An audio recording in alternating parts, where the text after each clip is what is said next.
sekarang kami mau beribadah. Berkati ibadah kami dari awal hingga akhir. Berkati juga cici koko kami yang akan mengajar kami dalam ibadah kami hari ini. Terima kasih ya Tuhan, haleluya, amin.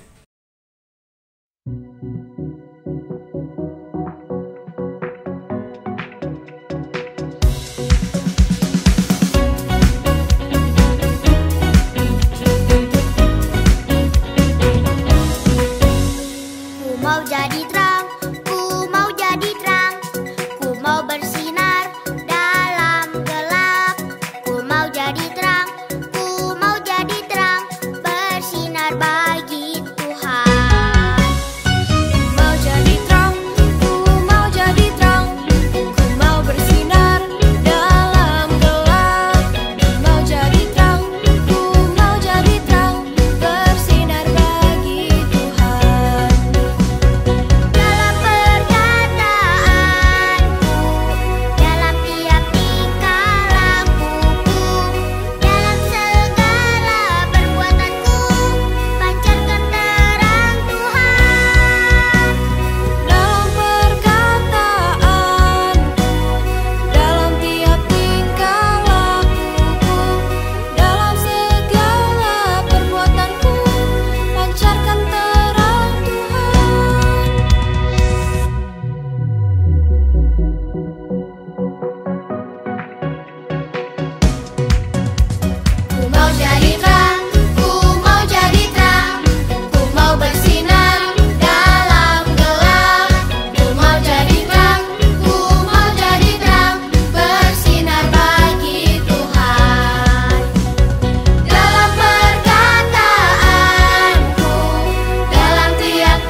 Tuhan Yesus, terima kasih buat hari ini.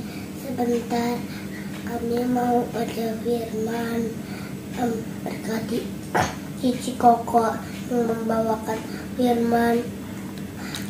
Tolong kami biar mengerti baca firman-Mu. Dalam nama Yesus, amin. Adik-adik, kalian sudah siap mendengar kebenaran firman Tuhan hari ini? Hari ini, Cici mau menceritakan sebuah kisah tentang rasa takut. Apakah kalian pernah merasa takut? Pastinya ya, semua orang pasti pernah merasa takut. Termasuk Cici, termasuk orang tua kalian. Semua orang pasti pernah merasa takut. Nah, mungkin kalian pernah merasa takut waktu kalian sendirian di kamar dan hujan deras turun di luar sana. Atau mungkin kalian pernah merasa takut waktu mau menghadapi ulangan. Mungkin kalian takut nilai kalian jelek karena kalian merasa belum sungguh-sungguh menguasai materi yang diajarkan guru. Atau mungkin kalian takut nggak ada yang mau berteman dengan kalian. Segala macam ketakutan bisa menimpa manusia, adik-adik, termasuk murid-murid Yesus.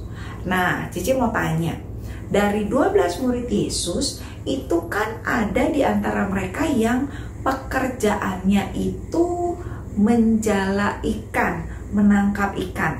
Apa namanya? Betul, nelayan ya. Nah, jadi murid-murid Yesus yang pekerjaannya nelayan ini adalah orang-orang yang berpengalaman untuk mengendalikan kapal ya adik-adik ya. Nah, saat itu mereka habis menemani Yesus yang telah memberitakan firman Tuhan kepada banyak orang. Tapi waktu itu Yesus memerintahkan murid-muridnya untuk menyeberang duluan di Danau Galilea menuju ke Kapernaum, sementara Yesus sendiri mau berdoa kepada Bapaknya. Nah, jadi waktu Yesus berdoa, murid-murid naik ke kapal menuju ke seberang. Nah, mereka itu kan tadi Cici udah bilang ya, ada yang nelayan-nelayan berpengalaman, yang mereka jago mendayung, jago untuk bisa mengarahkan kapal ke seberang. Tapi kala itu adik-adik, mereka kesulitan. Kenapa? Karena waktu itu ada angin yang menerpa kapal mereka sehingga mereka nggak bisa maju. Jadi waktu kapalnya mau maju, anginnya itu bertiup dari arah depan kapal, mendorong sehingga kapalnya susah maju gitu ya adik-adik ya. Nah, semua murid-murid Yesus ini lagi berusaha, ada yang mungkin pegang dayung mungkin ya, mungkin mereka ada yang mesti menggulung tiang layar, karena kalau layarnya terbuka nanti ditiup sama angin jadi makin mundur gitu kan ya kapalnya. Nah, di tengah kesulitan mereka tiba-tiba ada yang berteriak, apa itu? Apa itu? Oh, ternyata adik-adik, murid-murid itu melihat ada sosok yang mendekati kapal mereka. Wah, mereka mulai ketakutan. Kenapa mereka takut? Karena mereka ada di tengah danau. Di tengah danau yang nggak mungkin ada orang bisa jalan ke arah mereka. Tapi mereka melihat kok sosok itu seperti sedang berjalan mendekati mereka. Oh, mereka ketakutan adik-adik. Dan ternyata semakin lama sosok itu makin dekat sama mereka. Waktu itu mereka semakin ketakutan. Dan saat itu tiba-tiba mereka mendengar suara, "Tenang, aku ini, jangan takut." Waktu mereka dengar suara itu, mereka berkata satu dengan yang lain, itu aku kenal di suaranya. Iya, aku juga kenal suaranya. Wah, mereka kemudian ternyata menyadari itu adalah suara Tuhan Yesus. Ternyata Tuhan Yesus yang telah selesai berdoa mengetahui kesulitan murid-muridnya. yang sulit mau sampai ke seberang. Sehingga Yesus menghampiri mereka dengan cara berjalan di atas air, adik-adik. Wah, luar biasa banget ya Tuhan kita. Dia berjalan di atas air. Apakah itu hal yang biasa dilakukan? Enggak. Setiap orang kalau berusaha untuk jalan di atas air, pasti kakinya nggak bisa tetap ada di atas permukaan air. Pasti akan terus kakinya tuh ke bawah gitu ya. Kalau airnya seperti di danau, mereka bisa tenggelam gitu ya. Tapi ternyata Yesus, karena dia adalah Allah, dia sanggup berjalan di atas air untuk menolong murid-muridnya. Dan murid-murid yang tadinya kesulitan mengendalikan kapal mereka, waktu kemudian mereka membawa Yesus naik ke perahu mereka, ternyata tiba-tiba angin itu pun tenang adik-adik, dan mereka pun bisa segera sampai ke seberang. Nah, tadi kan Cici udah bilang ya, semua orang pasti pernah mengalami ketakutan seperti murid-muridnya Yesus. Kita pun pasti pernah mengalami ketakutan. Tapi saat kita takut, ingat ada Yesus. Yesus sanggup menolong kita, Yesus akan menemani kita, dia akan menjaga kita, menjauhkan kita dari mara bahaya. Dia juga akan menghindarkan kita dari hal-hal yang buruk. Karena itu, waktu kita merasa takut, kita dapat selalu berdoa kepada Tuhan. Begitu pula kalau kalian tahu ada orang-orang di sekitarmu yang juga sedang merasa takut, misalnya adik atau temanmu, kalian juga bisa berdoa untuk mereka. Nah, untuk ayat hafalan hari ini, yuk kita hafalkan sama-sama. Matius 14 ayat 27. Matius 14 ayat 27. Tenanglah, aku ini, jangan takut. Kita ulangi sekali lagi ya. Matius 14 ayat 27. Tenanglah, aku ini, jangan takut.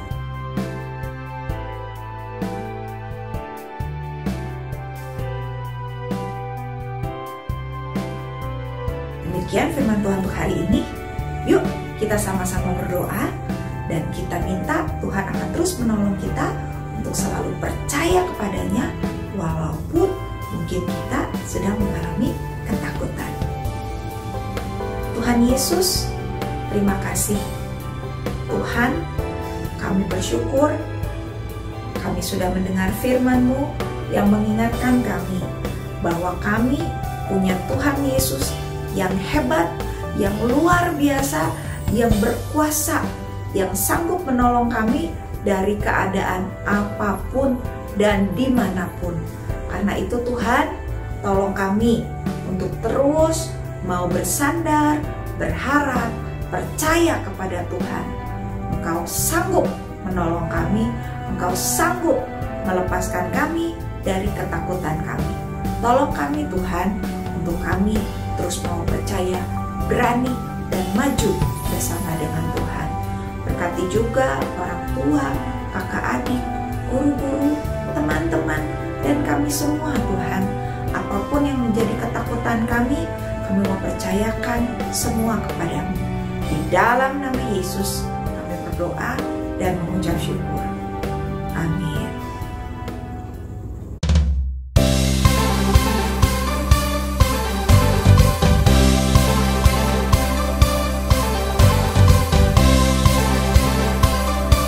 Lagi di Kids News. Aku mau ingetin teman-teman untuk memberikan persembahan di kotak atau amplop yang ada di rumah kalian masing-masing, atau menggunakan QR Code dan bantuan mama papa. Dan ini adalah nomor WA untuk teman-teman dapat memberikan kesaksian atau minta didoakan. Jangan lupa follow Instagram dan Facebook Live Kids serta subscribe YouTube channel Live Kids ya teman-teman. Bagi mama papa yang belum tergabung di WA grup Live Kids, yuk segera menghubungi Live Kids. Dan aku juga mau ajak teman-teman untuk beribadah secara onsite Live Kids di gereja kalau kalian dalam keadaan sehat ya. God bless you, bye-bye. Halo adik-adik Live Kids, Cici Koko mengajak adik-adik untuk dapat mengikuti ibadah Live Kids secara onsite di jam-jam ibadah yang ada. Dan dipastikan adik-adik dalam keadaan sehat ya. Sistem presensi kehadiran adik-adik di ibadah onsite sekarang sudah menggunakan kartu absen ya. Jadi setiap ibadah jangan lupa dibawa kartunya dan di-tap di mesin absensi yang ada di depan Jordan Hall. Dan yang pasti jangan sampai hilang ya. Untuk adik-adik yang belum mendapatkan kartu kalian, dapat menghubungi guru kelas masing-masing saat hadir di ibadah onsite. Hadiah kerajinan juga akan dihitung berdasarkan jumlah kehadiran adik-adik di ibadah onsite, sesuai data yang masuk ke sistem absensi Live Kids. Untuk adik-adik yang belum bisa beribadah secara onsite, dapat beribadah secara online di YouTube Live Kids jam 9.30. Adik-adik dan papa mama juga dimohon untuk memperhatikan info-info yang ada di grup WA kelas Live Kids atau media sosial Live Kids agar tidak ketinggalan info seputar kegiatan Live Kids. Ibadah Paskah Live Kids akan diadakan pada hari Sabtu tanggal 30 Maret 2024 pada pukul 14.30 waktu Indonesia bagian Barat. Dan ingat, open gate di jam 14.00. Ibadah akan dilaksanakan di Bethlehem Hall dengan tema One Piece Exciting Adventure. Cici tunggu kehadiran kalian ya adik-adik. Tuhan Yesus memberkati. Bye adik-adik dan happy Sunday.